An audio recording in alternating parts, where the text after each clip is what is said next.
مفہوم انتظار یہ ہے کہ انسان ظلم کے خلاف ہے اور مظلوم کے حق میں ہے اور حق کی حمایت کے لیے تیار ہے.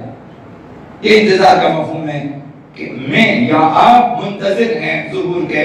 کس طرح منتظر ہیں کہ مجھے ظلم سے نفرت ہے، ظالمین سے نفرت ہے اور فسادات سے نفرت ہے اور ظلم و فساد کے خاتمے کے لیے میں کام کرتا ہوں، کوشش کرتا ہوں. مجھے حق سے محبت ہے اور حق کی حکومت کے لیے میں کام، حق کی حمایت کے لیے میں کام کرتا ہوں. اس شخص کو آپ کہہ سکتے ہیں واقعی یہ منتظر ہے، منتظر ظہور ہے. اگر کچھ بھی نہیں کرتا تو پھر اس کا انتظار مجازی ہے، حقیقی نہیں ہے، غیر مفہومی ہے، اس میں کوئی مفہوم نہیں ہے. وہ صرف ایک کلمہ، ایک لفظ ہے جو وہ اپنی زبان پہ جاری کرتا ہے، منتظر ہوں، میں منتظر ہوں.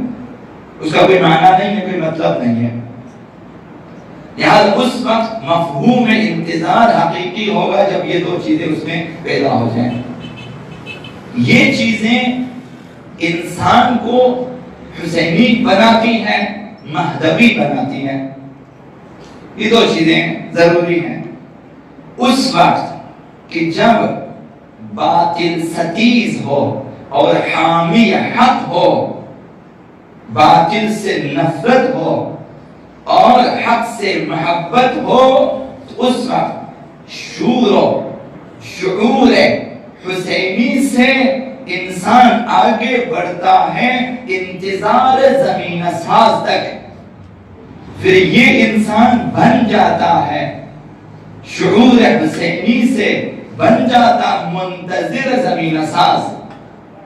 اس کے پاس شعور حسینی بھی حقیقی ہے اور اس کا انتظار بھی حقیقی ہے. اس وقت یہ انسان قابل قبول ہے اہل بیت کے لیے. ایسے انسان کے بارے میں اگر اہل بیت کہہ دیں کہ منا اہل البیت تو حق بجانے میں. حضرت سلمان سے کہا منا اہل البیت.